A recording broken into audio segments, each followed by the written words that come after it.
Welcome back to the Life and Strive podcast. This is episode 233. This is the highly anticipated Houston recap from us.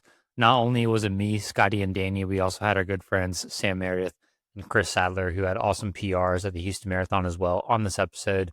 We talked about everything, not just the race. We talked about getting there, Saturday night, the race itself, and just all the goofy stuff we did after the race on Sunday. So this was a really fun episode. I hope you enjoy it. I also wanted to take this opportunity to say just thank you to our amazing community that listens to this and follows us on socials and YouTube and Instagram, everything. So we have received so many positive and kind comments for Scotty, who had a great race, and for me that had a really bad race. So I just want to say thank you so much for all the positivity that you guys have sent our way. It means a lot more than you know. We literally read every comment. So if you've dropped a comment, we have read it, and we just appreciate you guys so much for being so kind and supportive to us. So thank you so much. Wanted to make that clear in this episode that we are so grateful for you guys. But anyway, enjoy the episode. If you do, please leave a review, drop a comment, share with a friend. We'll catch you on 234. When we're running through Norton Commons or the Pewee Valley area in Louisville, Kentucky, it's pretty easy to spot Mason Construction Home. The attention to detail, the quality, the stunning design, you can't miss it. It stands out. We aren't just saying that either. Our own co-host Scotty trusted Mason Construction to build his forever home, and he and his family couldn't be happier. Don't tell Scotty this, but we're at his house a lot because we love the home. He's all right too, though. If you live in the Louisville or Southern Indiana area and are thinking about building your forever home or doing a remodel, there is nobody else to trust with this project than Mason Construction. The link to their website is in our show notes. Click on the request information option and start the conversation about what your forever home could look like. And it's showtime. You are so Key bad. the song. We have Key the song. Yeah, don't play the song. Which song? Same name. God. We were on our way home from dinner tonight, and I showed Brooke. She has so many questions, but said it's good.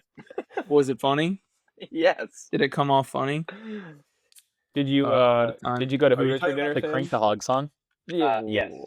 No, we went to probably our third favorite restaurant, Waffle House. Wait, what? Rank it. You ready? Texas Roadhouse, Number Waffle one. House, IHOP, Hooters. What's your top four? Rank it 1 to 4. No doubt about it. Texas Roadhouse, I thought it was Hooters number 2, Waffle House number 3. I can't remember what the last one was. Me neither. IHOP. IHOP not even on the list. I'd Did I go say IHOP? I think you did.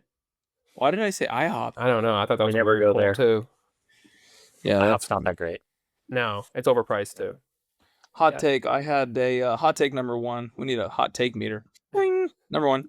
I had Drury Inn breakfast in Birmingham, Alabama. That was disgusting. No. Yeah, really crazy. Hotel breakfast is my favorite. Dude. I would say you powdered up egg. yours at the past hotel our weekend, Scotty. Well, that is bougie hotel breakfast. I've never seen you eat that much. And you told me you weren't carb loading. I wasn't. That was the most I ate. That was the most I ate right when I saw you. I just got excited. I was excited too. Yeah, how are we going to do this? Well, I don't know. Danny, you're in charge. But first, before we dive into anything structured, we need a quick moo sesh. We just got our first moo in the chat. Shout out Brandon. All I do is win. Okay, so for people listening, the people on our team have a live link to this episode, so we can't see them, but we can see them in the chat. But looks like there's 12 people live watching right now. So this is we've never done this before on a podcast. So This is new for us. This is new. Fire. So if you're listening and you're wondering if we refer to the chat, we have some of our people on our team in the chat right now. So Striegel, we'll start with you. Can I get a quick moo? yeah, I do it off screen. That's the only way I can do a good one. Okay, go off screen. Moo. Classic. Okay, Only me way I next. could. Moo. Danny. Moo. Meredith. I feel like I have to go. Moo. Yeah, Okay, Crispy. case. Moo. Okay, now that we're all warmed up, We're warmed up. Okay. Hey, take it away. Welcome back to episode number 269 of the Live and Strieg podcast. This is Danny P coming to you live from St. Louis. Shout out Scotty Scaris. He is on the Central Time Zone this week, and we will be talking about the Norton Commons of the South. Dude, how is it? What are the repercussions when you poop in somebody's front yard in the Norton Commons of the beach? Well, I'll never know because I ran the Houston Marathon 2 days ago. And Yeah, we got to change the subject. Okay, Houston my Marathon. quads are cooked. All right, quick round table. Let's just go through. I'm going to start with Scotty. Rank the weekend out of 10. Scotty, go. 9. Oh shit, 10. I'm doing it. Crispy. 10. 11. Ooh, Sam. I'm gonna say 9 out of 10. If Strieg. Brooke would have been there, it would have been perfect. Fair. Yeah. Nice. Fair. Wow.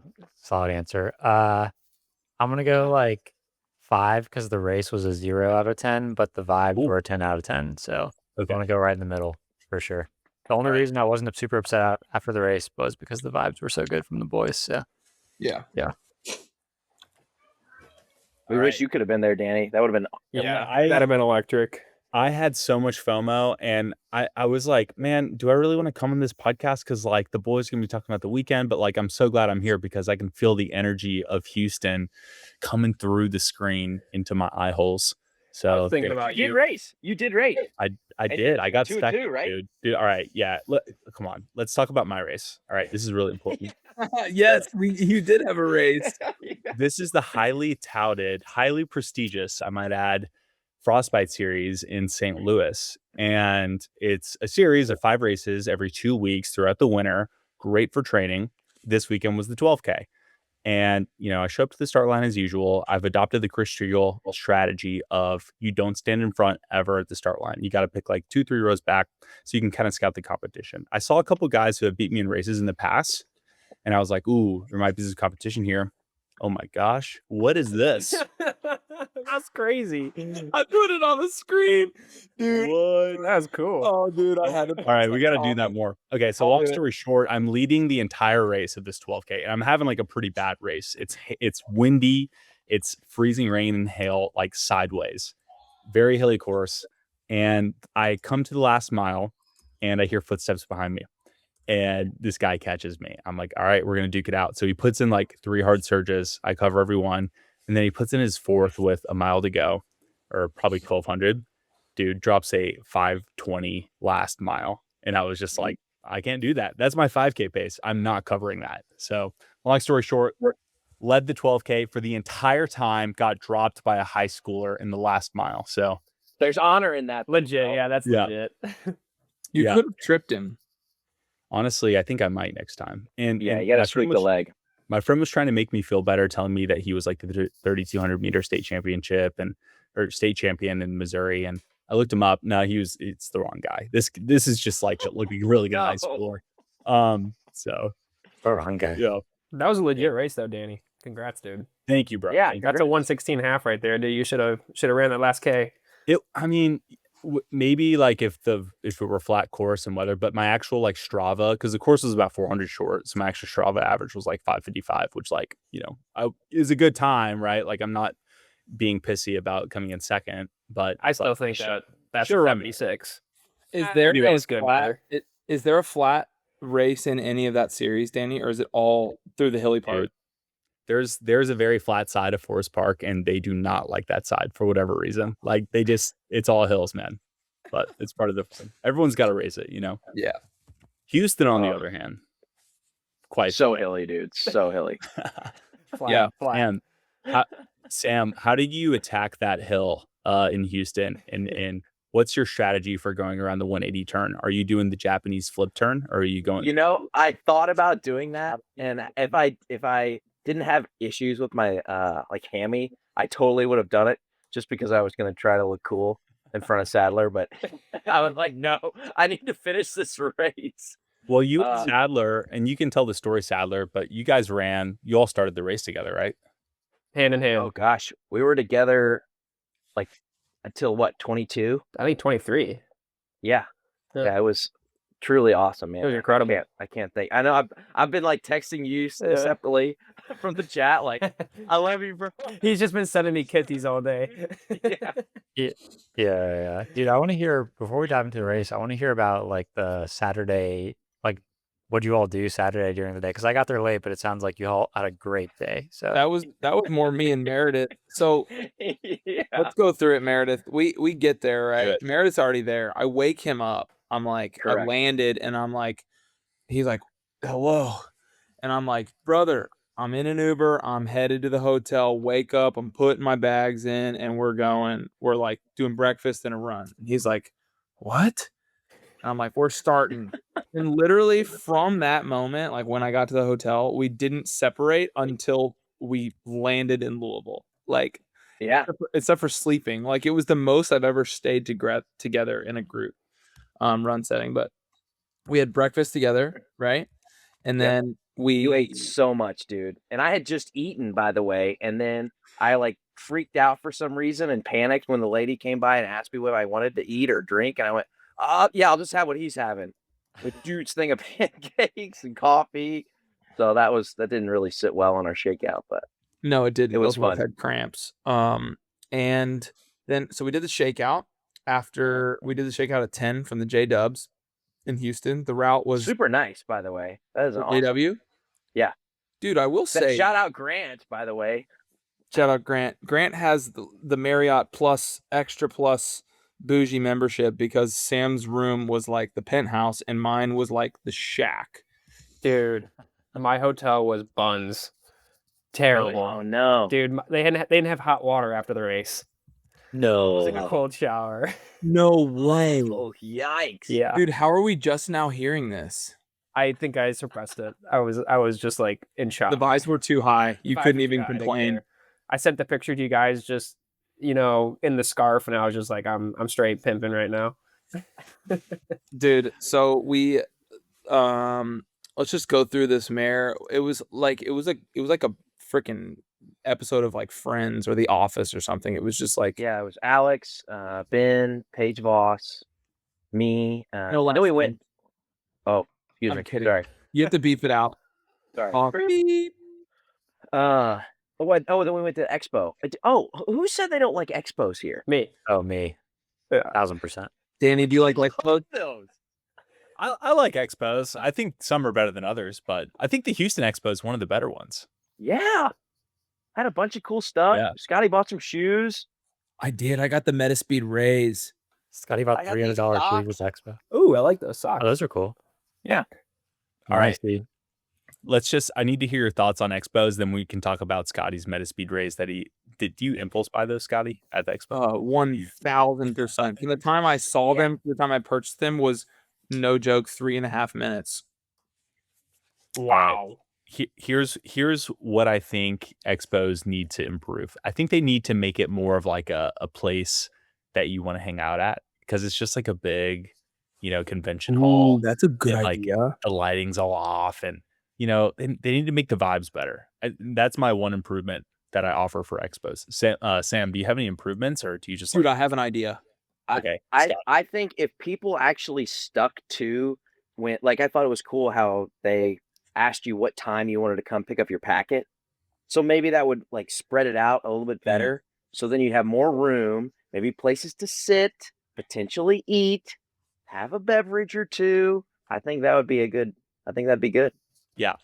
Dude, what if you get like 5 dudes with bumping music on Blackstone Grill and they're just making pancakes for people? Or Like hibachi. carb load. Dude, Yes. great idea. Yes. I'm serious. Just like everybody's like vibing, like dancing, and it's like a pancake dance party. That's awesome. Yeah, dude. We need to make a Life and Stride marathon and do that, dude. How I'm much serious. do you think it costs to like be on a booth there? I mean, when we do conventions at work, it's like for a little 10x10, at various like Ace Hardware shows or whatever. That's like $5,000. I wonder how much it would be. I bet you it's $2 to $5 grand probably. Somewhere around They there. would pay us to be there. Yeah. There you Dude, go. you told them Oh, that you're you're eating worth- pancakes you're on worth it. Blackstone Grill. Yes. Hey, At our For the next Life and entertainment. Stride shakeout, let's do a Blackstone and pancakes, bro. Okay. That's a great idea. Someone write that on the list of things that we say we're going to do and never do. All right. I would happily bring my deep fryer. Yeah, dude. We need a deep fried turkey at a Yeah, shootout. let's eat deep fried food before the race. Perfect.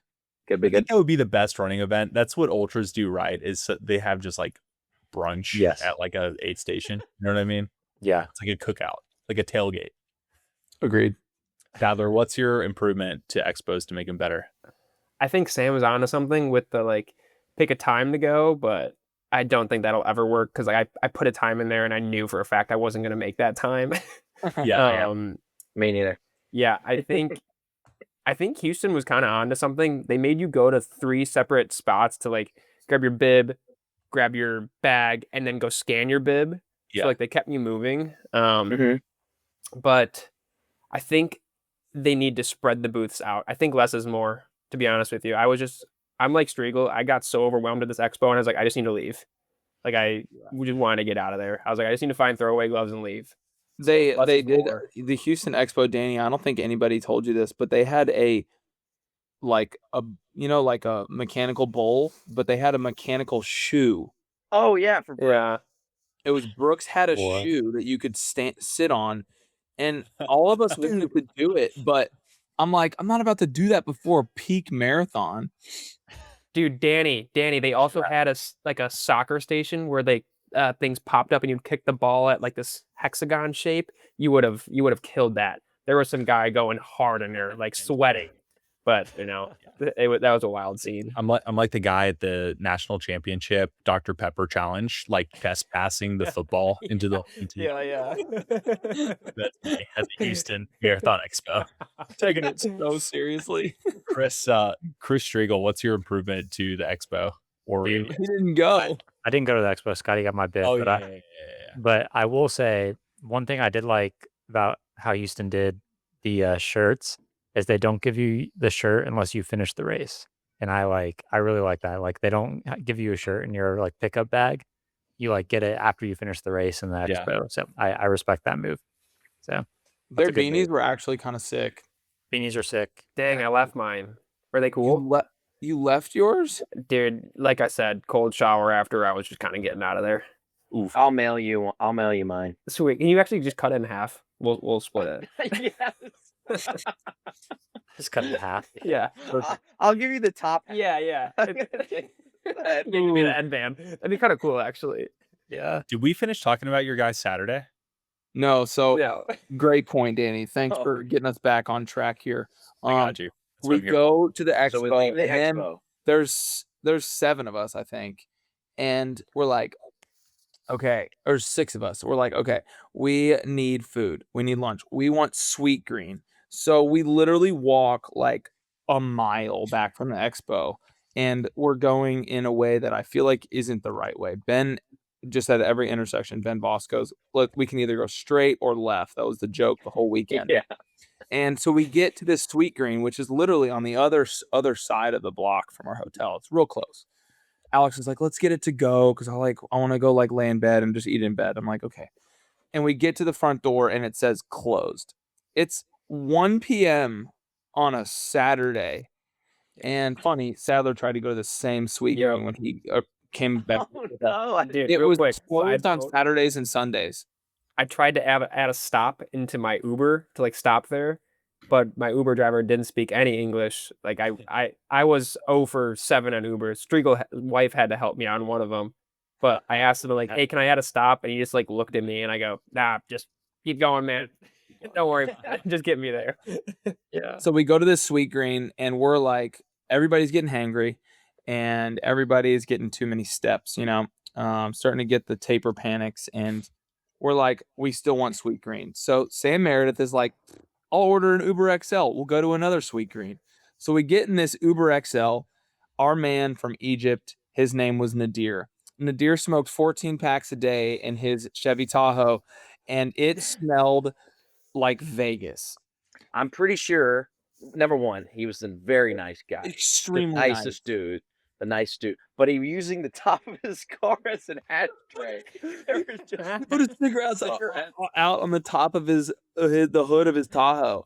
Dude, That's Alex Alex and Paige and Mason Clow were like this in the Uber. They had their shirts over their nose because it was strong. But Meredith is just like trying to like make the status quo while like Alex and Paige and Mason are just like coughing. They're like in the back of this Uber. Long story short, we make it to Sweet Green. It's like 2 p.m. then. We pile into Sweet Green. You know, me and Sam are acting a fool per usual. We get our Sweet Green, and then we order another Uber XL. And this guy's name was Luis. Luis spoke very little English, and I said, "Hey, Luis, can we play Texas by Big X the Plug?"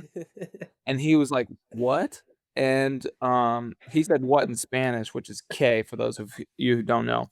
And he pointed at I said music, and he pointed at the iPad. He has his iPad plugged in. So Sam Meredith, he pulls up YouTube for Sam, and Sam types in Texas by Big X the Plug and plays the music video of Texas by Big X the Plug.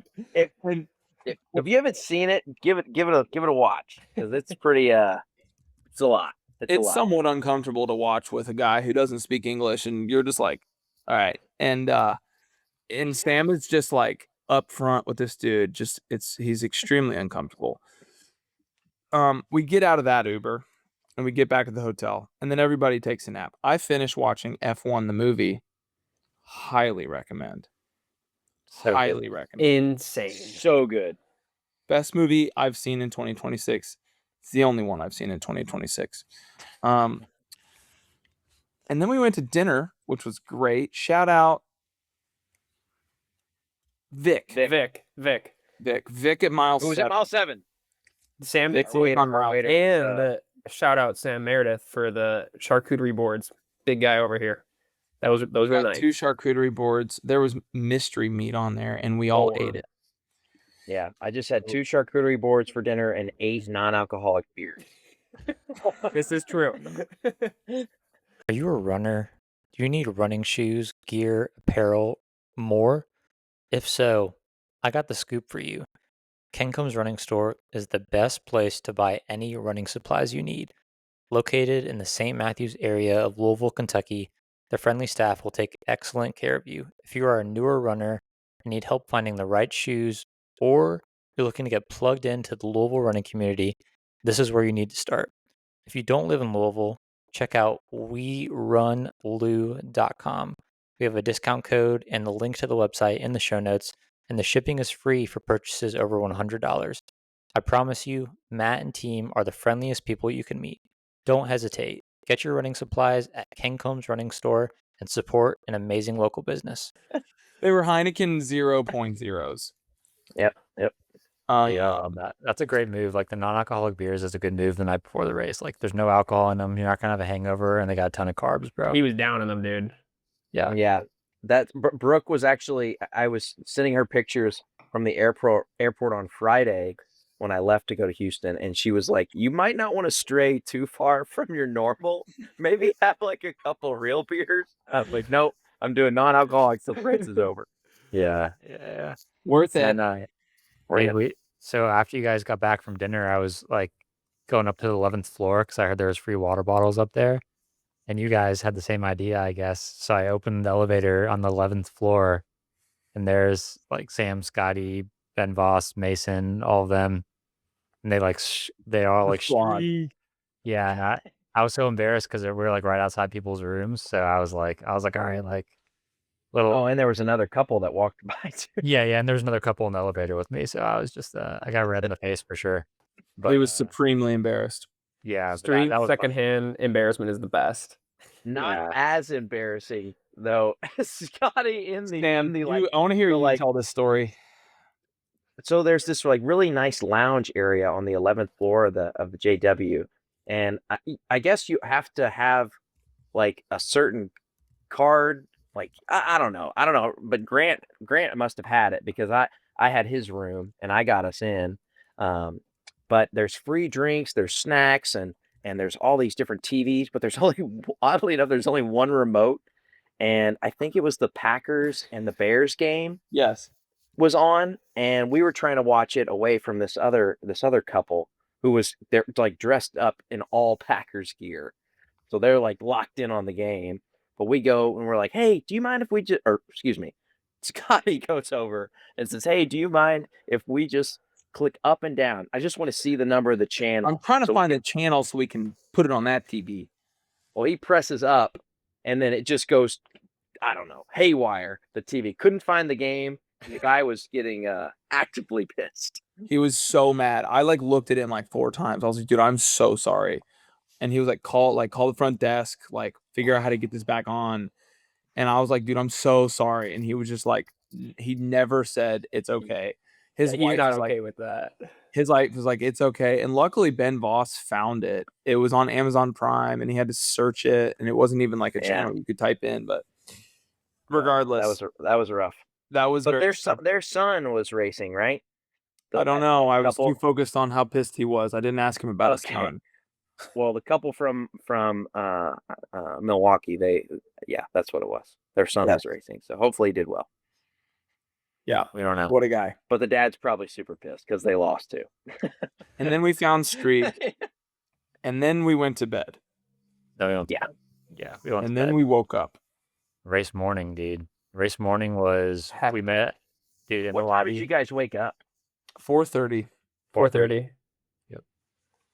You were Danny? friends. I took a Nomeo shot on the toilet. How'd it turn out? That stuff works, by the way. Dude, I mean, if I am a man to make assumptions, I would say it worked. Dude, so quick side note on Nomeo. So we had an awesome meeting with them on Thursday at Sam's house. Oh, right here. In the room Sam is in. Yeah, Sam made his breakfast Well, I after was the run. ready for work. Yeah, and so I know Evan Jager works for Nomeo, but I didn't think he'd be on this call with us. And so like, you know, I hop in this meeting and no one's in there yet. Me and Scotty are looking at the screen and it says like Evan Jager is joining the call. And I like instantly got nervous because I was like, oh my God, Evan Jager is joining this call. Is it sure Jager enough- or Jaeger? Jager. Jager? I I've been saying that wrong for It's years. Jagger. Yeah, Mick Jagger. But Jager bombs. yeah, dude, we chatted with Evan Jager for like 30 minutes and Philip, his coworker, and I was just like, at the end of the call, Scotty, I was just like, dude, Evan, like I'm gonna have my fangirl moment. Like I'm such a huge fan, bro. Like I can't hold it in. So we'll have him on the pod soon, but his kids was due like last week, so I think he's gonna be busy. So that's my side note for Nomeo. But yeah, race morning we met up at 6 a.m. in the lobby at JW, right? Yep. And then we went over to Mason's, Hampton Inn, right? Mason's. Yeah, we went to Hotel. Mason's Hotel because Mason's Hotel was basically at the start line. Yeah, Dude. Mason's Hotel's at Starline. Before, It was cold. Yeah. Yeah, I didn't think it was going to be that cold. 38 degrees. For some reason, I thought it was like 46 was the low. But Yeah. definitely. What'd you say? What's up? So before I met up with you guys, we had a lift to drive over to your guys' hotel. It wasn't that far, but like again, I just didn't want to walk that far. And my lift was not showing up at the time, so I called him and I was like, "Hey, what's your ETA?" And he goes, "Listen, man, I'm gonna be honest. I don't think I'm gonna make it." And I was like, "Oh, okay, all right." He goes, "I'm stuck in traffic. Like, there's no way." So I canceled that, and then we kind of just like jogged over to you guys. So that was at least a half mile to you guys.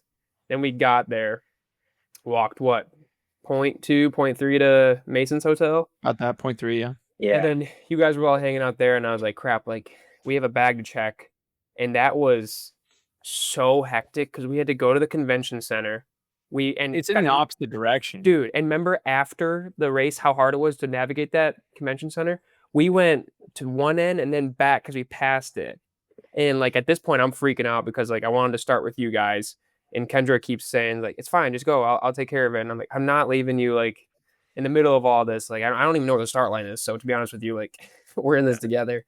So we finally drop it off, and it's probably like 10 minutes to race time, and we've jogged back and forth to the convention center. So probably another like 0.2 doing that, and then we exit the convention center, and then that's when we were running and caught up to you guys, or you guys caught up to us. I'm not lying. I think I ran 1.5 miles before that race. And I'm freaking out because I don't know where you guys are. I'm like, I gotta get this bag checked with Kendra, and it was not good race vibes before. You're For warmed what- up, dude. Yeah. Good. Well, for what it's worth, Houston A Corral is too big. Yeah. It's Oh, yeah. it's like A, B, and C combined. Yeah, Basically, exactly. they need to split it. That was So huge. you're actually lucky you did find us because it would have Yeah. been super Would've been easy horrible. not to. Yeah. Yeah. Yeah, I don't know how I saw you. Dude, yeah, that was Sam, I didn't wear my glasses. You And I were wasn't 50 even yards turn the ahead of us, coaches- and The yeah. coach's voice on. Gentlemen. Yeah. It was the Triple Crown hoodie that got you guys. Yeah. Dude, the corral in Houston's so wild that me, John Bazell, and Corf almost got in a gang fight there 2 years ago. Yeah. Legit. We were like pushing our way up to the front. John Bazell was in front, and someone was like, "Hey, don't be an asshole." We were like, "Hey, man, have a good race." Yeah. That's like, And then That's so Danny just frustrating. swung an elbow. dude, well, like, 6'9" elbow. dude, in corrals, like everyone thinks they're faster than everyone else. Like, Yeah. there's like like a 250 like 8 guy will be like all these people are trying to run 310 around me. Like I got to get to the front. But in reality, it's like, dude, we're trying to run 235. Like, like relax. Yeah. And, Yeah, and please tell me also- why I'm like 50 feet behind the start line at every race and I pass 500 people in the first mile. Like every Yeah, we were well past or well behind the Six Flags Yeah. guy at the start. So tell me Oh, yeah. this, Sam, Scotty, Chris, I feel like you were up in the front at the start, but when I ran Houston 2 years ago, I felt like the first 5K was just so slow. Like we were weaving, we were trying to get out from behind people. Was it like that for you too? only the first mile this year. Only the first mile. That's it. Okay. Yeah, maybe like a half mile. Yeah, I don't know. Felt like we were you and I, Chris, Yeah. popped right out and Yeah, we went to the multiple times right we were like, and just didn't really have a problem. we'll stay right at this pace. Yeah. Yeah. The first couple steps. Yeah. It was I like felt we lucked out. it was like properly dark still at the start of the race. Dude, Yeah. that was actually, that got to me. I'm like, oh, I actually have to pay attention here. Yeah, Yeah, there's like 3 to 5 minutes of like Yeah. it's like dawn basically. It's like the sun is not up off the horizon yet. It was a very well organized start situation though. I guess it was like you guys said, it was kind of crazy in the A Corral, but my situation was really good. There was like 30 people in the sub elite, and we had like a whole block to like warm Sweet. up and do strides, and there was like 20 porta potties for like 30 people. So it was like, yeah, I went to the bathroom like 3 more times, like no issues, no line. So Dude, that's that was awesome. chill. Sam, Yeah, Sam, our bathroom situation was not okay. Yeah, what would you appropriate? what would you rate the atrocities in the A Corral this Allegedly. These alleged atrocities. Alleged. Very alleged. there was no Chicago allegedly's happening, but I mean there was definitely some arrestable offenses happening. I got stage right. Allegedly.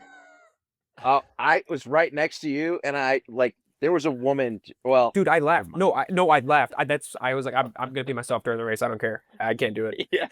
Hey, my wife is gonna kill me for telling this story, but she looks at me, Sadler, and Kenny. Oh, I'm telling the story. Oh yeah. And she's like, I have to pee Oh. so bad. I'm like, you have to go. She's like, I'll just go during the first mile. I'm like, no, go now. And she's like, where? I'm like, right here. She's like, I'm not going right here. And Kenny was like, pee on my hoodie. But Alex just like kneels down and pees on Sadler's wife's hoodie, which Took it actually off. was I think we should clarify. Yeah. Yeah, she took it It off. was off. It was off. yeah. Kenny wasn't laying on the ground. But I'm dude, confused. Was it just that Alex needed a surface, like Correct. an acceptable one to pee on? an absorbent Like a sauce. Yeah, Yes. like a potty can. It was like she didn't wrap it around herself or No, anything. It was just no. like, No, like so it didn't make a puddle. It didn't make a puddle, and then she picked Dude, it up and threw it over It the made a fence. puddle. It made a puddle. did. I was. Okay, we need I to. was bad. I'm gonna get in All right, trouble. stop. Okay, babe, when you listen to this, I'm probably gonna get slapped, maybe in trouble. But to my defense, I think what you did was very brave, and I'm really glad that you got that. I'm glad you got that pee out because you ran a 1:18.25, and my wife is an absolute badass. you know what? Let's just have a round of applause for Alex. Yeah. I couldn't do it. If there's anyone that doesn't understand that situation, then they don't know how to, like, No. they just don't get it. Like, you train all that time, like, do what you got to do. I think it was awesome. I didn't know that was happening, by the way. I was talking to Chase, and I turned around, and I'm like, whoa, nope. What is going on here? Dude, when Alice bent down, she was like looked up, and I go, nope. I should just close my eyes. No, you couldn't see anything. Like, it was all. No, it but was fine. I just was like, I can't. Okay, so we'll funny be in the sub-elite corral with Striegel next year, so it won't matter. Yeah, Yeah. I know. Yeah. The funny thing seriously. is I said this to somebody, but like in the A corral, because everybody is in the front of A corral, these people are so serious about running and have put in so much work. Like Chris said, they will do anything in the last 10 minutes to not ruin their race. But like it doesn't matter. Somebody sees you doing something you probably shouldn't be doing, and they're like, total respect, man. But you see somebody doing that in the C or D corral, dude, you're getting the cops called on you for sure. Like you get into the F and G corral, dude, you're cooked. You can't get away with anything like that. I was going to say, it's probably a lawless land back there. No rules. I like that. I like that. Dude, if you go to like if you're on like the third night at Bonnaroo versus like Burning the A corral at the Houston Marathon, not a lot of different there. Like there's people just doing some crazy stuff. Very similar. Dude, Yeah. I couldn't. I got stage fright, and I had to pee the entire race. I couldn't do it. I wish Dude, I had unbelievable. the bravery. You didn't You go? want to talk about the race? No, I mean, Yeah. I don't know. We're nearly there. you're almost there. Any more stories before the race, boys? No, cut it. Yeah. Go ahead. Yeah. All right. Let's start when you do Sam and Sadler ran together the first half. So what was the story of the first half of your guys' race? Like, how was the pace? What were the vibes like? Yeah, we kept telling each other, like, okay, 6:04, 6:06, that's it. We're gonna stick right there. I think we ran our first one and we both told each other before the race, like, first mile does not matter. We'll make up for it. Like, let's ease into it. But I think it was maybe around 6:20. But then we went right into. Was it really? I guess. I think so. Yeah. Oh. And then we just went right into, like, we hovered around either 6 flat or 5:58 till, gosh, maybe 18, I think. 15 we or kept 18, somewhere in looking there. at each other and being like, okay, dude, we got to slow down just a little bit. Yeah. We got to slow down just a little bit. Okay. Yeah. No. There was a point where Sam and I came up on this group of 3 girls, and we parked it right behind them, and I looked at Sam and I go, oh, this is good. And one of the girls looked back and she goes, wait, no, you should be in front of us blocking the wind. I go, yeah, that's probably respectful. Yeah, maybe you should pace up. Yeah. So we got in front, and I turned around. I was like, are you guys going for like the women's OTQ? And they're like, no, we're hoping to like run like 6:15s. And I was like, oh, you're way ahead of that already. Way ahead of that. Very early. And didn't see them again. But yeah, like what Sam was saying, we just kind of kept looking at each other.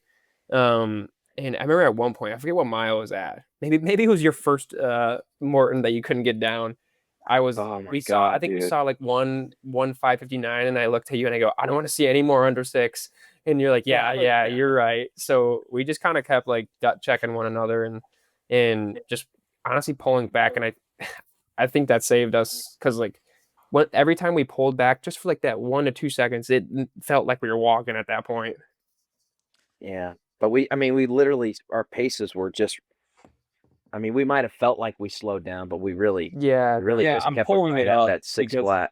I'm calling BS there. You went. Don't look at mine. I think mine was a little ahead. I don't know. Look at Meredith. See if his is different from mine. Sam's first mile says 6:19, and Mine Sadler says says 6:09. 6:09. Yeah. That's But what it's copy. Alex and I did. We were together, I don't and that's know. exactly what our watches said. Which one of you has Koros and which one has Garmin? I think we both have Garmin. Garmin. Yeah. Garmin. Yeah, they both got Mine new better, and mine better be right. Mine's brand new. Yeah. Yeah, both of y'all have like Yeah, spent a cool brand new. G on your watch. you all have the same exact splits. It's like 559 6 flat, 559 6 flat, 559 6 flat. But honestly, man, I mean, I don't want to like keep blowing smoke, Chris, but like the fact that you were just there like with me for like I had someone to like keep gut check or pace with and even talk to and like calm down. Like even me, like we I don't think we got past. No, dude, That, I was we thinking just about met that. so many people and talked to like every Yeah. single person. It was just nice to have a friend. Yeah. So that was another like just a mental part of it. Yeah. Like I can't imagine doing that. I agree. I think like Scotty, I've tried to run with you, and for whatever reason, we can't start and finish a race together. I'm gonna put the blame on myself. I think it's me because I think I can't hang with you, and I get in my head. But with Meredith, I just was like, all right, I think we have just the idea of where we want to stay, and no one's gonna like, push the pace or whatnot. But like what Mare said, like we did not get past. I don't think. I think we just constantly kept like overtaking people. We passed a lot of like the woman going for the OTQ, and we kept telling them like, latch on, let's get behind us. We'll block the wind. But Mare was giving me my flowers, but Meredith, I think for probably mile 12 to 16, I drafted off you, and for the listener, that I'm a whole head taller than Meredith. And I swear to God, it was like helping. And I kept yelling at him, I'm like, dude, get behind me. Like, I'll take a mile. And I swear it helped me because it just like I was able to lock in on that pace with you. But like another fun memory from that first half is I think it was like right around 14 or 15. I FaceTimed my parents.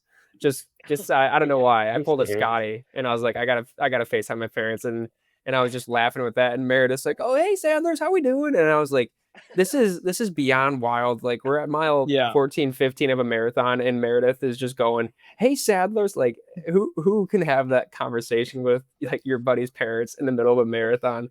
And then like in that video after, he looked at his watch and he was like, hey boss, we're going 5:52 right about now. And that's when I said oopsie, like really zesty, like, and I was like, all right, this is gonna be a good day. We're both having fun right now. But yeah, like Meredith said, like I don't think I could have done that if I didn't have someone to run with for that first half. It just took the stress away. Yeah. Scotty, you had a similar first half too, didn't you? Like pretty consistent pace wise, and you got to run with Alex for a bit, and then Chase if you look at Chase, right? Yeah, if you compare Alex and I's and Chase's splits in the first 10, it's essentially the same as Sam and Sadler. I think Sadler like mentally just needed to go out slower than me, but truly he could have ran right with me and we probably could have had the same exact result. So could have Sam, but it worked out the way it worked out for a reason, and I think it went great. And it was extremely fun. But I got to run with my wife for 7.6 miles, which is crazy. So cool. She ran her half pace was the exact pace of my full. So we literally ran the same pace together. Too special. Step for step. Yeah, it was super special. That was the first time we've ever been able to do that, and she's totally keeping up. And so she ran like a 1:18:25. And me and Chase Bland, who we've trained a bunch together on long runs and even some midweek workouts, he's come in. And it's been great. But he was with me through, I cannot really remember, 10 to 12 maybe. A little bit longer than that, because we saw you guys count them like together. 16, 18. Yeah. Then he was behind me. He was definitely behind you, but Meredith and I saw you for the first time. Like we saw you obviously the first 3 miles, but we saw you for the first time again at mile 13. And then, that's when Bland came back around like 16-ish.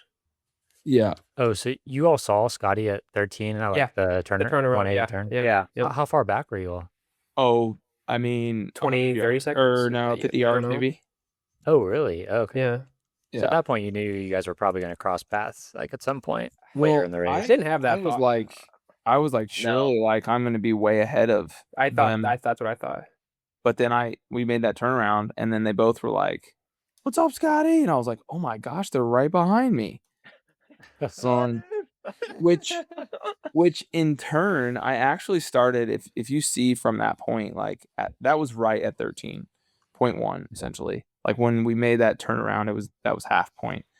And I was like, okay, I got some competition, like in my head a little bit. So I picked it up a decent amount. If you look at it, that's when I started the negative split, was 14 on. I negative split by like a minute or so total, but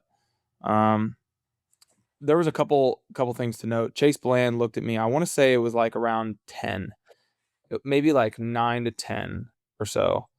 If you're listening to this, Chase, and I get this wrong, correct me. Send me a text. But he looked at me and he was like, "Hey man, I don't want to say this out loud, but I'm gonna say it." He's like, "I'm going through a really rough patch right now. I don't know if I'm gonna come out of it.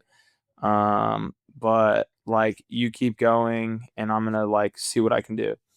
And I hope that for him, man. yeah, and at that point, like I've been there, man. And at that point I was like, dang it. And I was like, he probably won't come out if it's like that bad. But he still fought. I mean, he ran a 242, so he did not fall off that hard. So good for him. And then at mile 5, I looked at Alex and I was like, babe, I got cramps pretty bad right now. Like just like Chicago, right in my abdomen in the same spot. And then it like started expanding in my stomach and my whole like abs started getting like pretty hard, just like it did in Chicago. And she was like, stop, you're in your head, it's gonna be fine. And sure enough, it ended up being fine. But I was like, this might be the race I DNF. I don't know if I want to fight 20 full miles with cramps. Yeah, but that was a bit of a head case. But then after that, I think it was probably the caffeine, like hitting pretty hard or something. I don't know. It was weird that I had a cramp that early, but yeah. That's about my half. Yeah. So what was the half splits for Sam and Sadler, and for you, Scotty? Do you remember what the split was? Like 1846 or 1:18:46, I think. Yeah, And I don't then know. I don't know. Our half split, I ran with a guy from basically when Chase stopped running with me. Sorry, by the way, if I have a lag, it'll come fine on the recording, but Your audio is good. Your audio is good. I ran with a guy. He was in a pink singlet. Danny, you're muted. I just said your video's cheeks, bro. Sorry.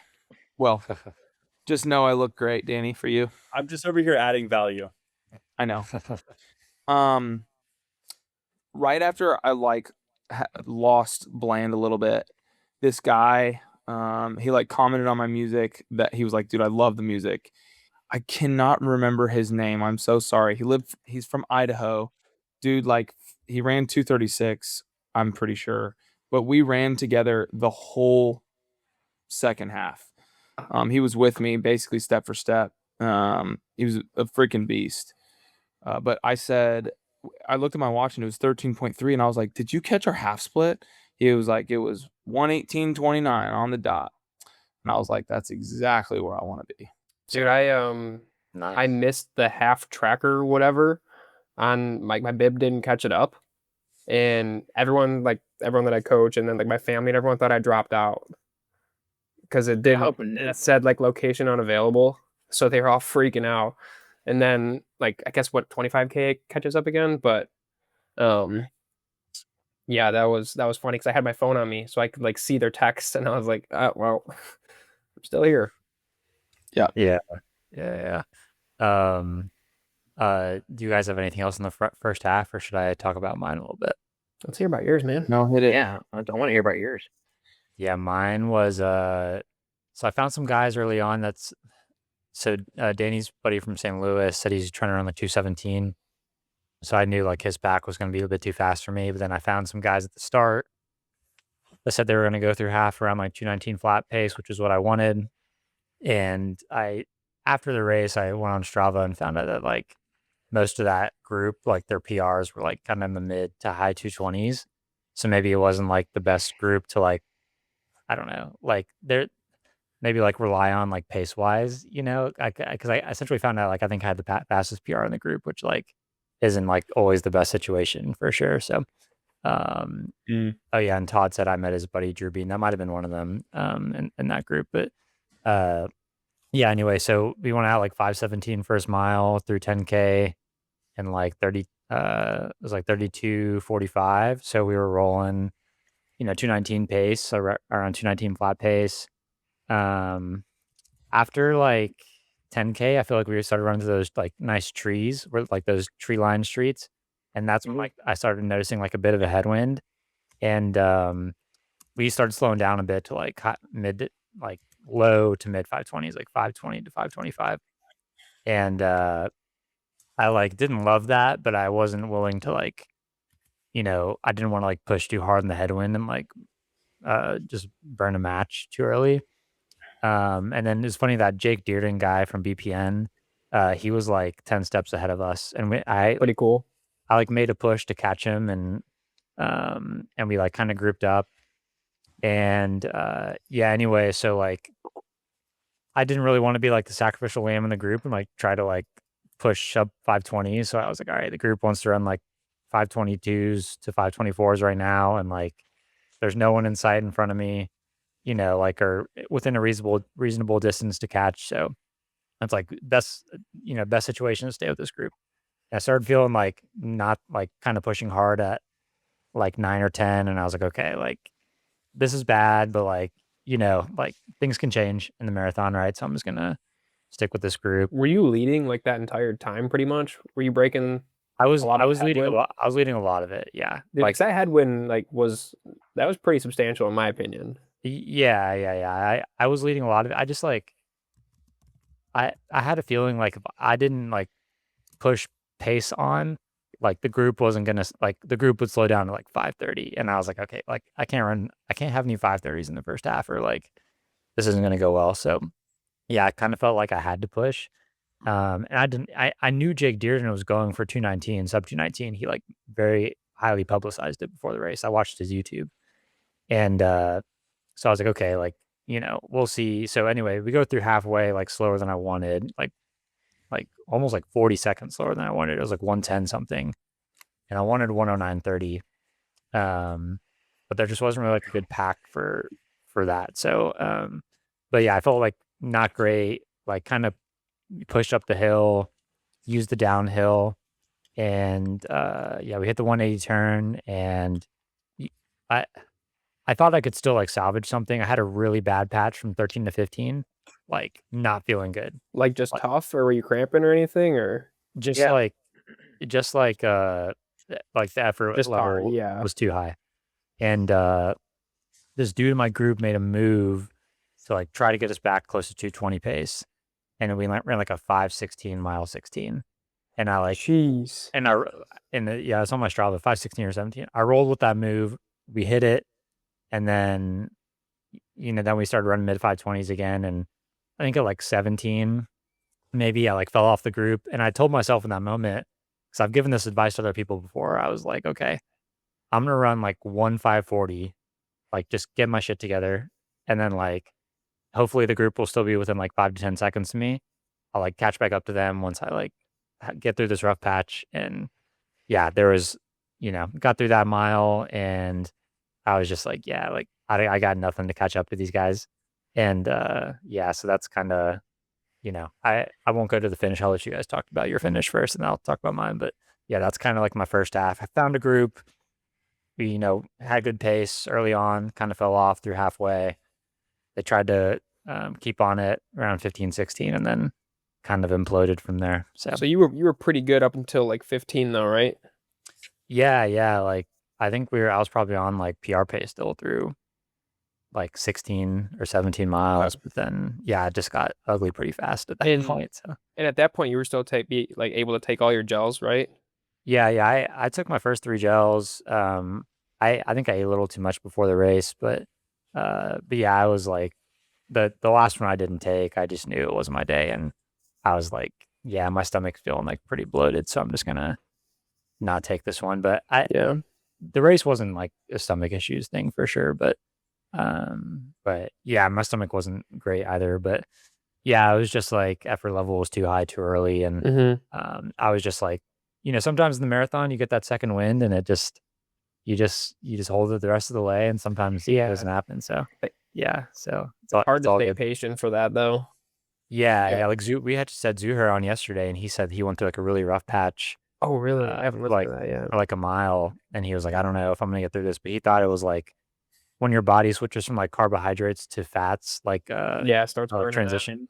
You go through like a rough patch for like a bit of time, and he thinks that was it. But he said like once he got over that hump, he felt like amazing. So Really? yeah, so I was like kind of hoping for something like that, but never came. So, but we can talk about finishes and order. You guys, Sam and one thing I'll add about the Zuhair pod is after a lot of these podcasts, we talk to these guys off the record and we learn a lot of interesting stuff. But I'll just say to have like the 3rd fastest ever American marathoner, like give Chris Strieg encouragement and support after having a tough race is like one of the coolest things I've witnessed. And he was just talking about how like, he's like, yeah, man, when you ramp up mileage like that, he's like, sometimes it just takes time for it to catch, for it to your body to really absorb that fitness. And I think there's something to that because Strieg, I mean, you went from like 120, 130 peak to 140 peak, I think, in this build. And I mean, 20 miles, like percentage wise, maybe it's not a ton, but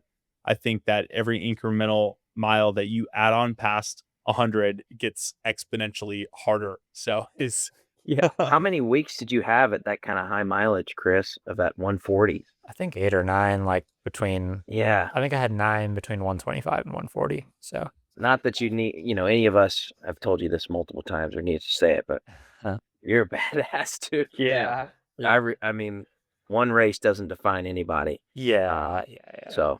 And to put like it into perspective, Chris, you kind of went into this with the attitude of, F around, find out. I did. You were very open about that. So yeah, I mean, that was my 3rd fastest half marathon, the first half split. So like, you found out, and you're gonna get a lot of data from that, and kind of like Danny and a lot of us have talked about. You got to have a stinker every once in a while. Have that push, that breakthrough. So in due time, man. I mean, Sadler, sorry to cut you off, Strieg, but I mean, Chicago for me and Bayshore for you. Danny's had some. I know that. And like the bounce back, like that pissed me off. Chicago pissed me off enough where I ran 85 miles for 5 weeks. And which we're never going to do beforehand. You were like, I'm never running high mileage. No, so, but I was just like, frick this. I'm not doing that again. I'm like either going to quit or I'm going to try harder. Yeah. I'm so sorry. Dude, hearing frick this just makes me giggle. That's what I was laughing at too. I think I said that phrase in 6th grade. Sorry, man. Don't family vacation, bro. Yeah, he's the fam. Respect. I'd say frick a lot. You do. Yeah, I love you for that. I love you because I had a Can you get your father-in-law on the podcast for a quick moo? Hey, Kevin, can I get a quick moo? Kevin? He's busy. Dude, my father-in-law.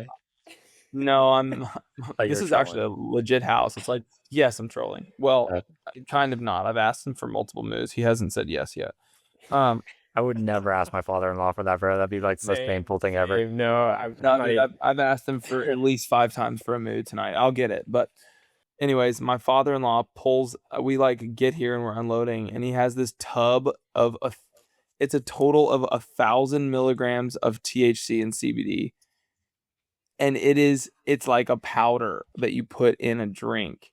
And I know we've talked about those drinks back. And he's like, yeah, I take it every night before bed. He's like, I take 25 to 30 milligrams. And I'm like, pretty good. Lord have mercy. He was like, want to do it together? I was like, maybe not. Last time I was on to your father-in-law. No, I'm going to tell him I'll do it tomorrow night if I get a quick moo. Dude, I thought your response was when he asked you if you wanted to do it together, like you said, and then I thought you were going to say, moo. Like that was like your response to him.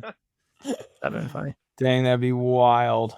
Yeah, that'd have been something. But yeah, Todd in the chat says 25 to 30 is wild. That must be a lie. I don't really know in medical terms how bad that is. So but this audience chat has Danny distracted. I'm loving it, man. I like the audience. Yeah, I do like it. I think it's fun. We're like we're all doing double. Have you ever worn a running belt before but had a bad experience with it? You probably haven't tried the Endorphin belt yet. The Endorphin belt is a veteran-founded performance gear brand created by former Army Rangers who were frustrated with gear that bounced or distracted them during training. Their zero bounce running belt is designed to move with you and has been tested from 5Ks all the way up to 100-mile ultras, carrying everything you need without getting in the way. I personally like this belt a lot because when I go on long runs and I'm putting all of my gels, my camera, my phone in my pockets, my shorts are bouncing up and down the entire long run. Not anymore with the Endorphin belt. I can put my camera to film content, my phone, all my gels in the belt, no bounce, doesn't bother me at all, whether I'm running 8-minute pace or 520 pace. Check them out at endorphinbelt.com. The link will be in the show notes. So at what point did Sadler and Sam catch up to Scotty? Like when did you guys link up? Oh, 23? 23, yeah. Well, So it you was guys a were slow rolling. burn. It was a slow burn. Like this is when the race got really fun. So like I think Sam, you start with like we started like mile 15 kind of rolling, right? Um, Or I- 18.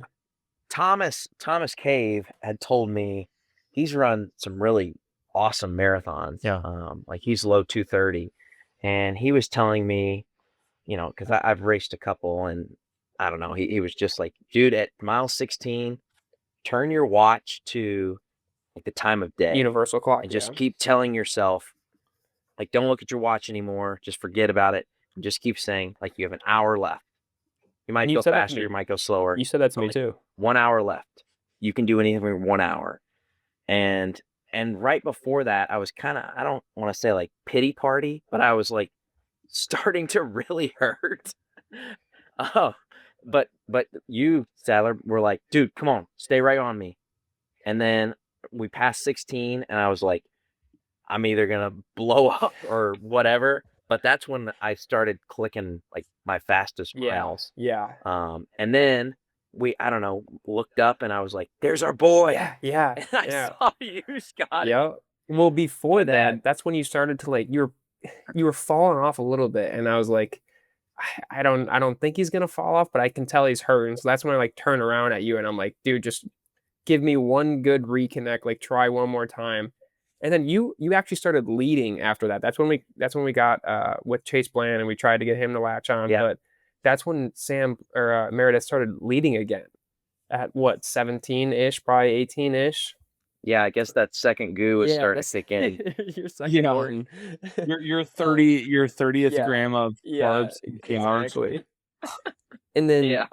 and then around we had to have seen Scotty at what 20 or 21 because it took us a bit. Yeah, it took us 2 miles to Because get it. you said that there's our boy, and I looked at you and I go, do not press on the gas right now. Let it be a slow burn. We're gonna catch him. I promise you, we're gonna catch him.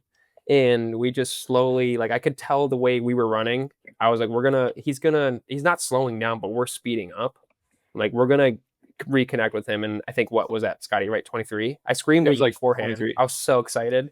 I was like, Scott. Yeah, we were Well, so dude, happy. it's funny. Like at the 10 miler, we've talked about this a lot on the Oh, podcast. yeah. I think you came on after, and I was like, I was like, had like competitive nervousness that race. Dude, at this race, I heard you, and I was like, it's about freaking time. Yeah, it was a good vibe. I'm like, I was going, come on, come yeah, on. you were pumped. You were like, I was like, let's doing go, that. let's go.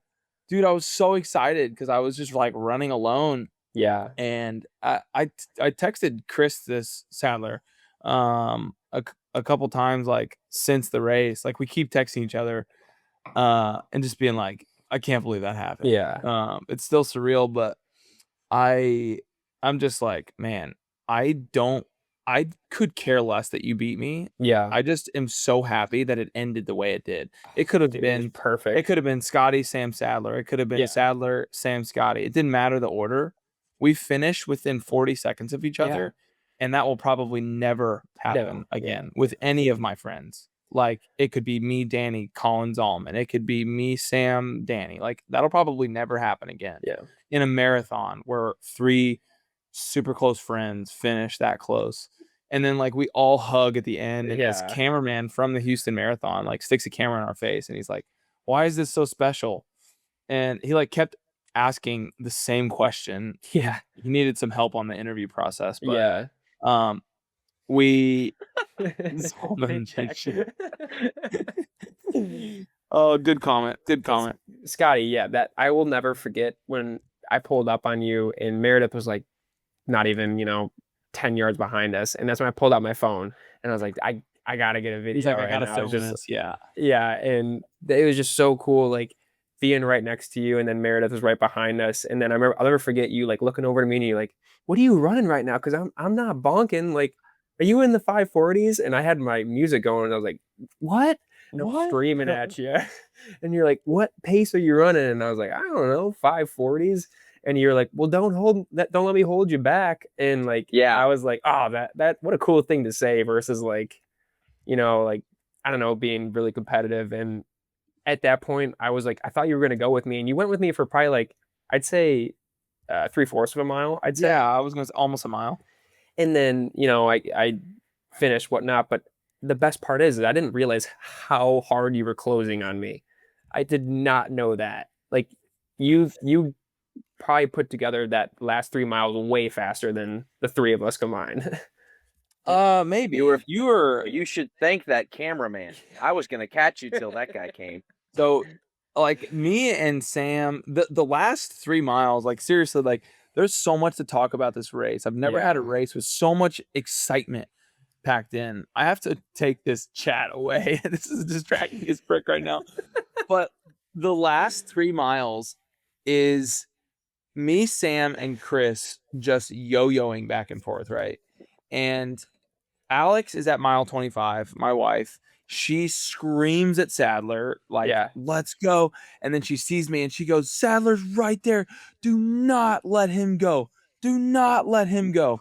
And I'm like, frick that. Let's get competitive. And that's when I started catching you. Yeah. I did not put, if you look at my splits, I did not put a faster 3 miles together than you. My you were 24th moving mile was 5:59. Your 24th mile was like 5:45. You made up 15 seconds on that, like 3 miles to go. But when I saw Alex and I had 2K left. She was at the 25-mile marker and she was like, do not let him go. And I was like, yes, man. And that's when I was just like, I just like started laughing and I was like, let's go. And then just before that, Sam Meredith was catching me. That was like, I was doing math and I was like, I'm going to PR. I'm okay to bonk. Like, I'm going to start running 6:05s. I'm fine.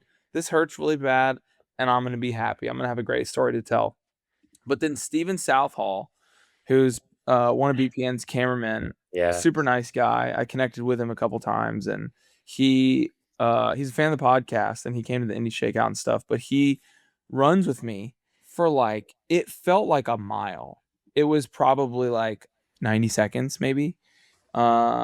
And he took a video of me. It was a good run, and he had that camera. He did that with me too, bro. He's flying. Like he found me at Chicago at my darkest moment.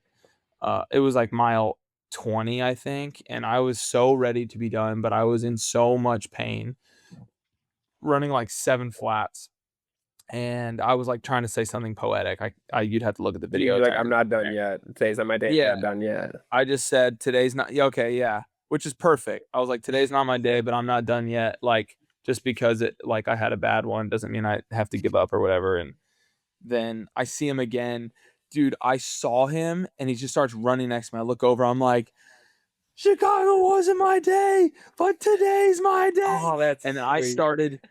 I started running so fast. I probably, if you look at my Strava pace, for like that quarter, I think I ran 5:15 for that quarter. And that 369. Yeah. That's right, Sam. That was like probably the most exciting moment of the race. That was like in the 24th mile, which brought me out of like my bonk. And I was like, okay, running is obviously mental. And then I see Alex right after that. And then it was just like catch Sadler. So that was like my last 5K. And then we also need to mention what your wife said to Meredith. Oh, frick. I meant to say this. Oh, yeah. This is a top 10. Well, Sadler. we're at that point. Go At for that it. point, we were like pretty close. Yeah. That's before the whole camera guy situation.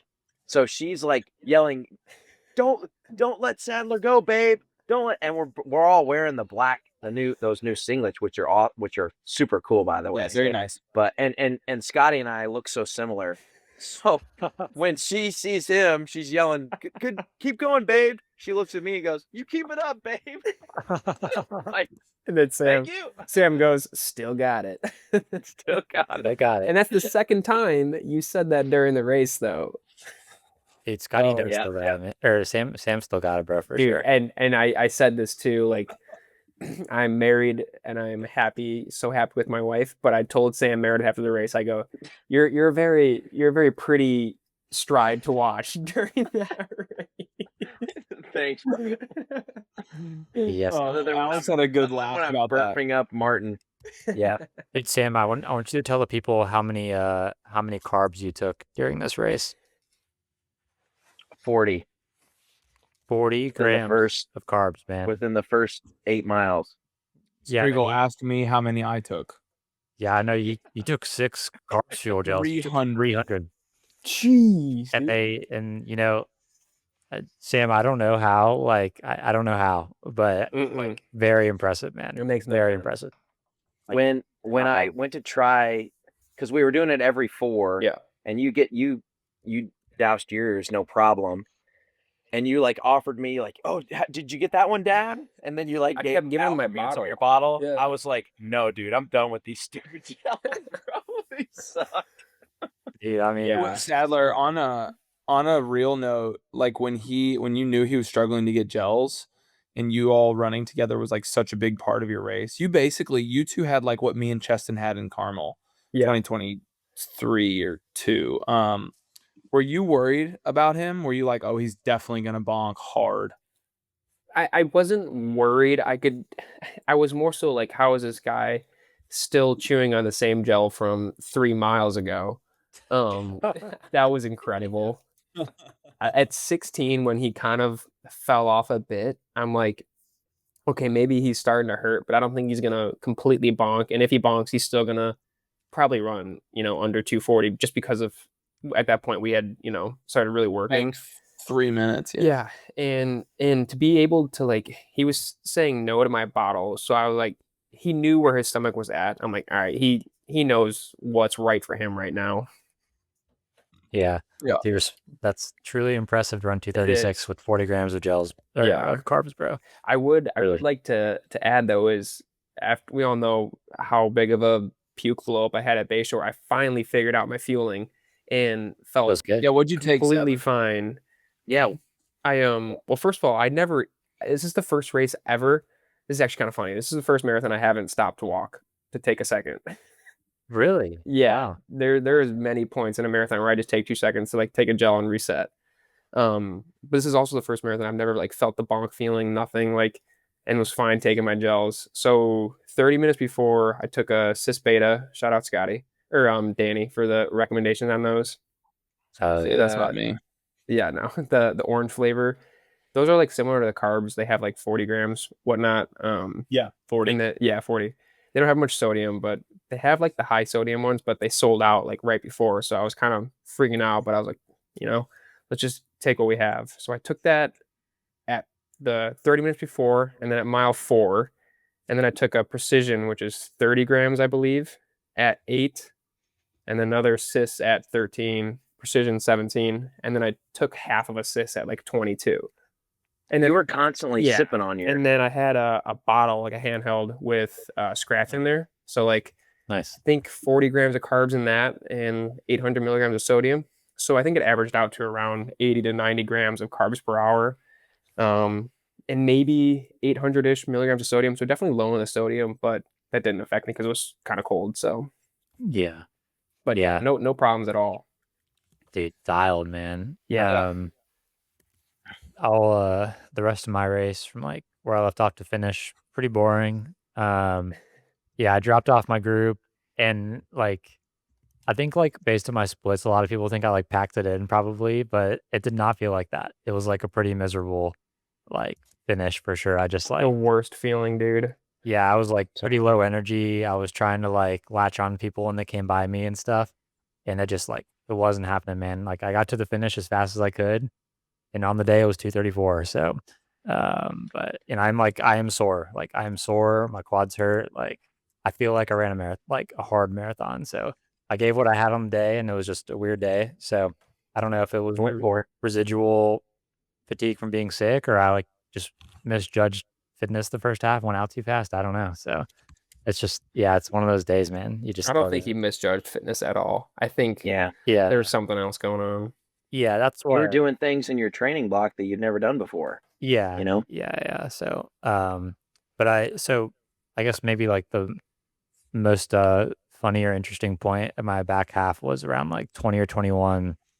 Sarah Hall was in second place, and she comes running by me, and she was like giving me some encouragement because she could tell I like moved to the right side of the road to give her space, and she was like, "Come on, like latch on," and I was like, in my head, I'm like, Sarah, like I want to, like this would be so epic, like I get some sick photos like pacing with Sarah Hall, like but I was like, and I like tried for a second, and I was like, I just have no gas. I have no gas to press down on. So She ran 224, didn't she?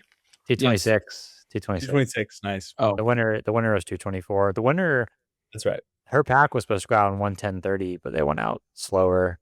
And yeah, she ran 224. But yeah, I was like, man, missed the opportunity to run with Sarah Hall for a while. Oh, so. that's so sick, dude. Would've been You're at sick. that level now where you get to like consider running with the elite women. Like, That is Yeah. really cool. around about Dakota Popane racing, and you're like, yeah, she's going for sub 220. Me too. Oh, dude, I'd have been awesome to run with her. Yeah. But she ran the half. But yeah. I mean, yeah, post race shenanigans were a lot of fun. So it was hard to be, down about the race. It was, and Go I was Bears. just like, yeah, go Bears.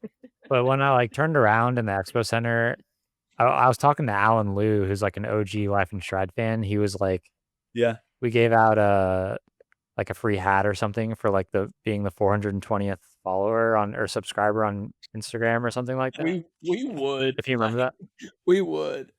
Yeah, and it was him. He like told me at Chicago 2024. So yeah, he's an OG fan and he lives in Houston. So he was like, saw him at the finish, and I was like, hey, can you look up like Scotty's time? And he was like, oh yeah, I was tracking him here in 2:36. And then I was like, can you look up Sam and Sadler too? And I was like, damn, like they all ran like within 40 seconds. And I turned around like right after he told me that, and there you guys were. So I was Oh, that's cool. and you guys were vibing, man. You guys were just like, yeah. So I was stoked. I was like, I was really happy about that. So Yeah, I want to tip my hat Thanks, to Coach. you, Strieg. It's not easy to be present after, a tough race. yeah. And, be there for us after we had a good one. So, kudos to you, man. That's not easy to do. So just shows the kind of person you are. Yeah. If you were Chris Sadler, you would just ignore us for the rest of the weekend, even though we came up to your home state Dude, to hang out with you. God. can I say that I hadn't seen my cousin in years, Right, so Scotty? I had to, Am I right? had to Am I be right? with him. Come on, guys. Sad Well, dog. for what it's worth, Sadler also he did come to the food truck, but he did puke his guts out, and he felt like he had the flu. But Brutal. No, I was in I was still Bayshore. sad about that day. T- I think come hats off to Striegel. Danny, it's not exactly what I told you on the phone about. You said how was Striegel's like mental after the race? We talked on the phone for like an hour on my drive. Shout out Danny. That was a life-saving event. You kept me awake for a very long time. But yeah, he was like, "How was Chris?" And I was like, "Dude, I mean, exactly what you would expect Chris to be after a day that would ruin all of our days." He was just like, Yeah.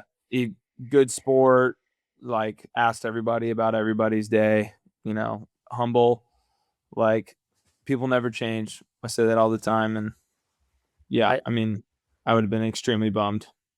Yeah, I think like if I was on like 2:19 to like 21 pace, like PR pace through like 22, and then I just like blew up and ran 2:24 or 5, like I probably would have been more upset. But like to run 2:34, I was just like, okay, like something went, like something was off today, and like I can accept that more than like if I just like ran 2:24 and like blew up the last few miles, it's like, okay, that was more of like a misjudged pace or like, fitness thing or something. So That's why I'm more accepting of this result than like, even though it's slower than like 224, it's just like I'm more accepting of like, okay, like I'm at peace with something happened and I can live with that, and the shape is still good. So that's why I bounced off it very well mentally for sure. So I have some questions for each of you about your training going forward. But before we do that, do you all want to like put a bow on the Houston trip, talk about the after party, and then I heard that there was some funny shenanigans happening in the bathroom where yeah, I was gonna uh, say, tell that asking story. if you a 216 guy or Yeah, like, something. it Just tell keeps that going, story. dude. The bathroom. So me, Sam, and Ben Bach. Sam. I haven't That's slammed. tried. I haven't. I haven't slammed light beer in a long time, but I'm with Sam Meredith. I got no kids in Houston. My kids are going to be asleep when I get home, so I can be an idiot. And we just started slamming beers, like 4 beers in the hotel lobby. And um so we go to the bathroom in the hotel lobby, and you know, we like barge in there like a bunch of blubbering idiots. And I'm like, Sam, come pee in my urinal. And this guy looks at me in the bathroom and he goes, dude, you had a great race today. Great time, great finish. And I was like, as I'm peeing, and I'm like, that's weird. I was like, I looked and I was like, do I know you? I was like, I'm sorry. I was like, thank you, but do I know you? He was like, oh, I'm sorry. I'm a huge fan of the podcast. I was tracking you and I'm like stoked for you. I was like, oh, bro, that's awesome. Thank you. As I'm peeing, and we're like, what did you run today? All 3 of us. And he was like 216. And we're like, what? I'm like, so you got top 10? Like, and he's like, it was a great day. And So Sam's calm. like, get him on the pod. I'm like, yeah. And I'm still like trying to finish pee. Well, because And he had said I wasn't there, but you said he said he dropped his time from 322 to 216. So it was like, oh he my still gosh. said 216. He said 322 Yeah. to 216. He didn't correct it. And Sam's like, get him on the pod. I'm like, dude, for sure. A great That's a story. great story. And he's like, Yeah. not that great of a story. And I'm like, he, you're going to the Olympic trials, bro. That's I'm like, huge. Yeah, I'm like, for this real. is a freaking story, man. And he's like, wait, did I say 216? I meant 316. And we Oh, I go, hear this. dude, and we go, oh. Oh, that's still good. We're like, Great, bro. we're all like, oh. Well, that's still incredible. Congrats on a 6-minute PR, but we're not gonna have you on the podcast. No offense. And he was like, didn't expect it, and we're just like, oh man, just shooting ourselves in the foot. It was hilarious. Yeah, that's good stuff, Uh, man. And That's incredible. yeah, a lot of shenanigans just the whole day. Yeah, just the whole group sticking together, going to restaurants, bars, hotel, or you guys did hotel bar, then we went to restaurant, then we went to the airport bar, and you guys kept it going, man. I had 1 beer only, so I was pretty under control. You guys were under control, but just like very like goofy for sure, which was a lot of fun. So we went to the hotel bar, and then we went to we went to airport bar, and then we went to we went to the hotel, and then we went to the airport restaurant.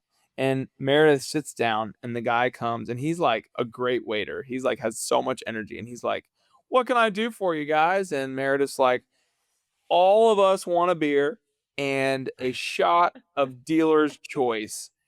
And Alex is like, "Hell no!" And the guy's like, "Be right back." And this guy comes and he goes, "So I made it interesting for you. I got 3 shots for you 3, but all of them are different and you have to choose, and you can't change your mind once you choose. But I'll tell you what it is. It's Captain Morgan, Fireball, and Jameson." And we're like, "Oh, frick. None he of just said which that's what they is." were. He didn't say like this is this. Like it was like Yeah. just choose one and you'll get So lucky. we all just grabbed one. I grabbed the Fireball. Voss grabbed the Jameson. Jameson. And then Sam goes first, and he was like, "Oh, what was it again?" Captain Yeah, Morgan's Captain Morgan. disgusting. Disgusting. Dude, Yeah, you were that's like, brutal. if you've ever seen Dumb and Dumber when he drinks the piss, Oh yeah. that's essentially what Sam was when he drank the Captain Morgan. He was like,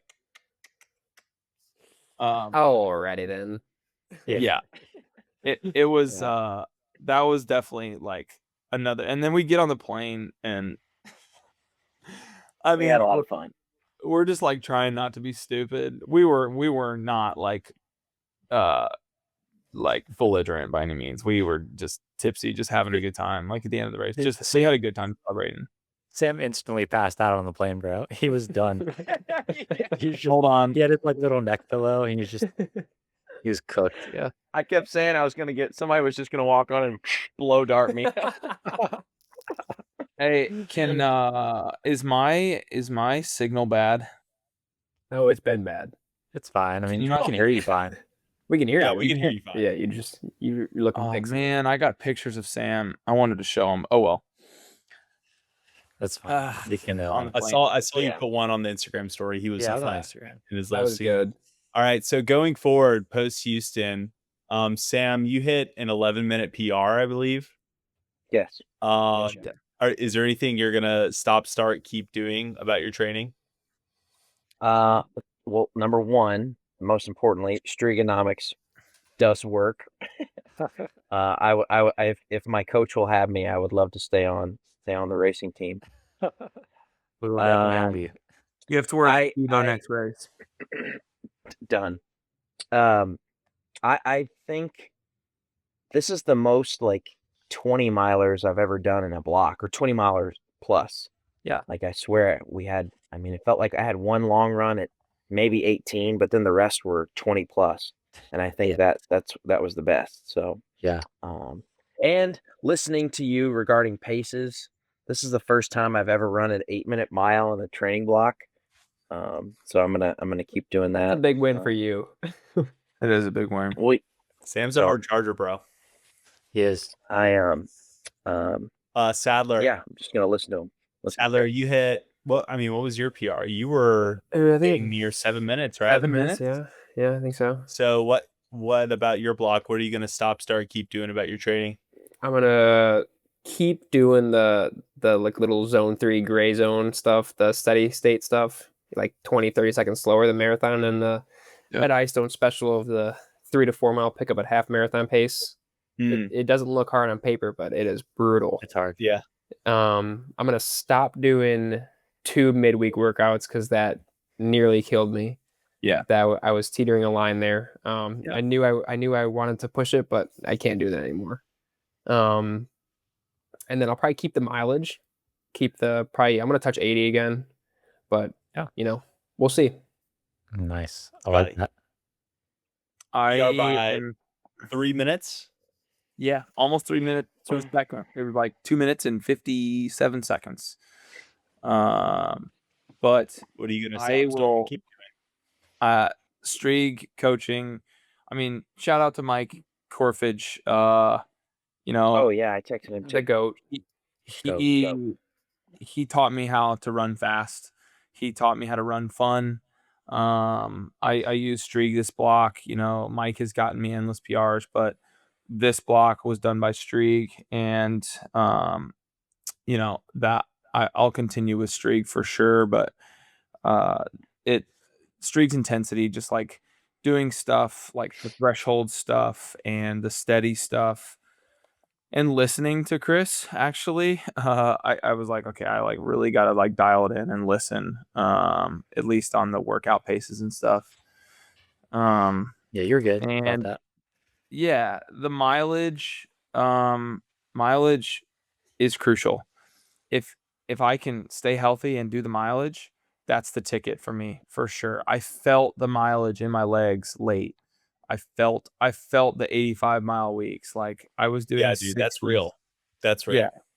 I was doing 65 for Chicago, and I did all my stuff at 6 flat. And I told, for what it's worth, that wasn't Mike bad coaching. I told Mike I wanted to be chill because I was just getting injured.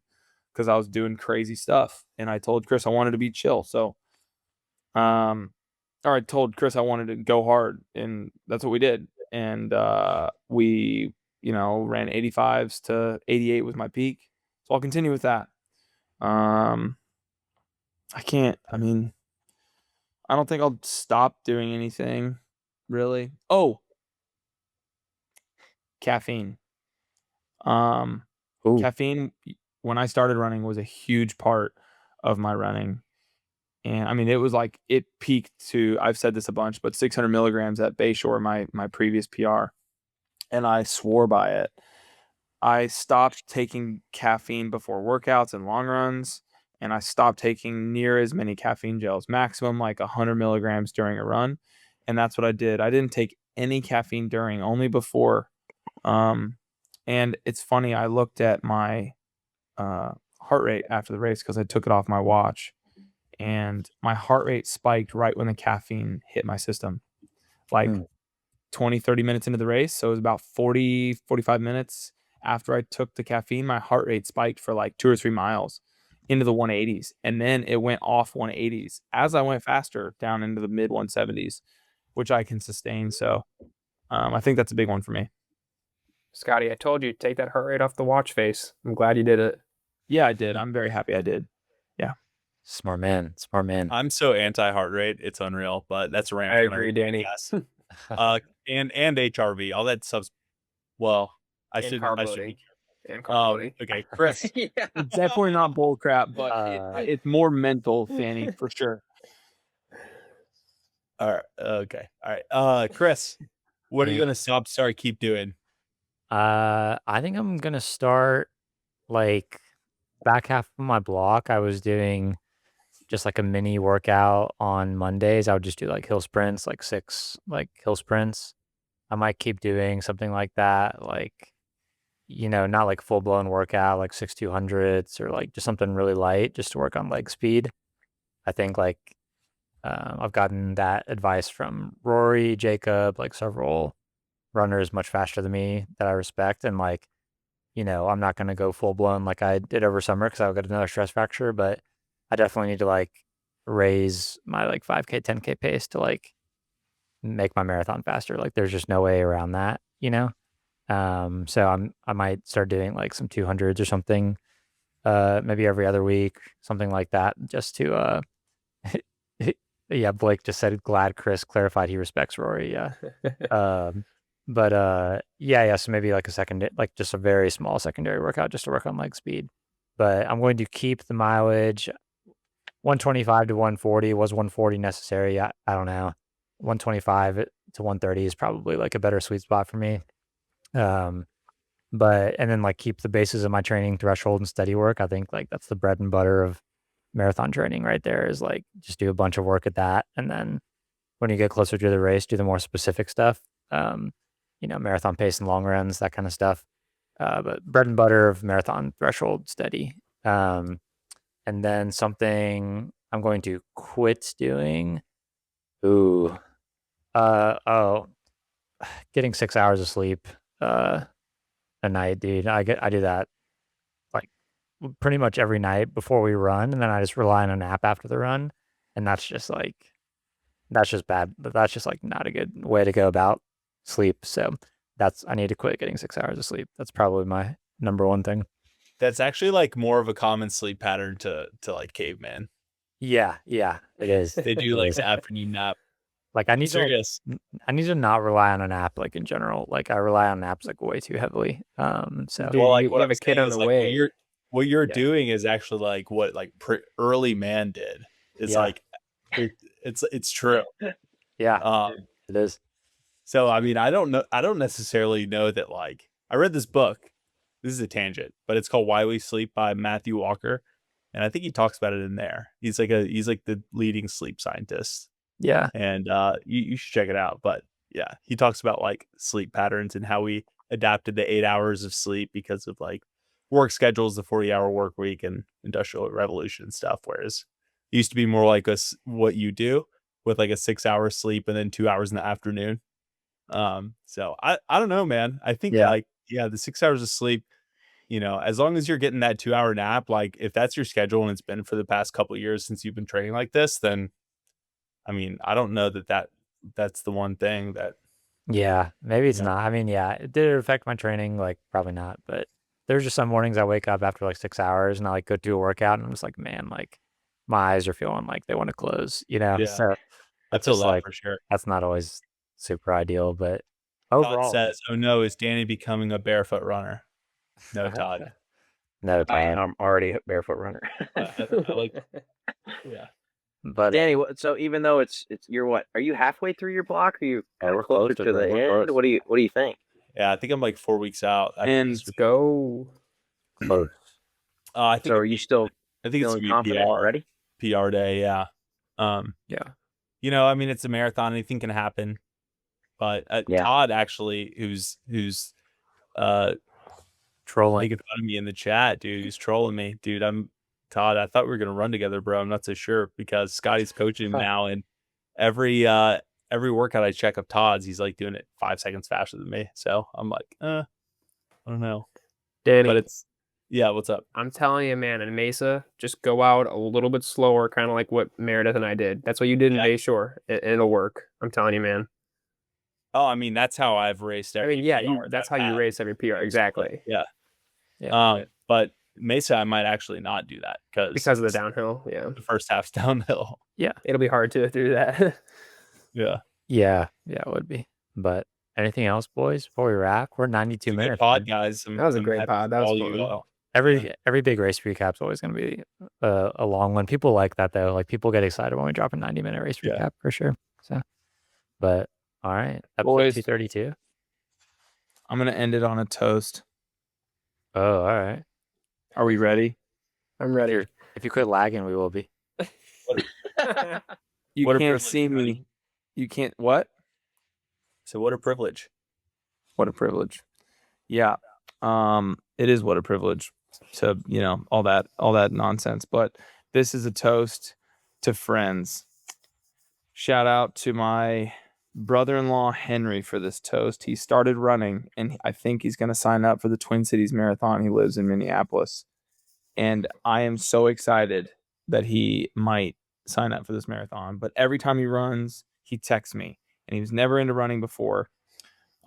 His neighbor listens to our podcast, and he Your runs podcast. No, it's yours. It's yours. whatever. But here's the toast. Everyone here's heard it. Some ships are big. Frick. Can you all hear me? Oh my Gosh, dude, your audio cut out for the What the first hell? Are time. we really doing this? Okay. Go ahead. Yes, we're doing it, Danny.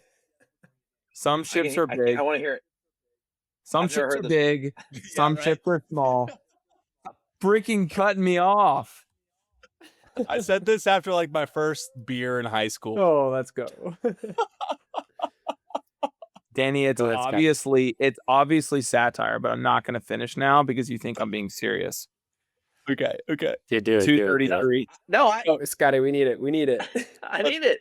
Tell me about the best ships. Danny, nope. This was your pledge to me. I thought I was like fine wine, and you're breaking your pledge to me. No, I'm not censoring you. I'm goading you on. Let's hear it, Scotty. Some ships are big, some ships are small, but the best ships are friendships. So here's to us all. Sam, that's to you. Wow. Love you, Oh man. man, That Love was you guys. great. Love I'm you the guys. best person for hearing that. Thank you. Thanks for having us. Good time. Dude, thank Peace, Yeah, guys. these are my favorite episodes, man. We have the boys on. Nothing They're the better. best. They're the Yeah, best. that's good. I wish we Nothing could do it but every years. up. Yeah, this like I just get excited for these. So yeah, it was good. It was great. It was everything I dreamed of and more. Retweet. Time. But all right, 232 Life and Stripe podcast. No, 233. Rory's 232. This is 233. We'll catch you on the next one. Peace. Peace. Bye.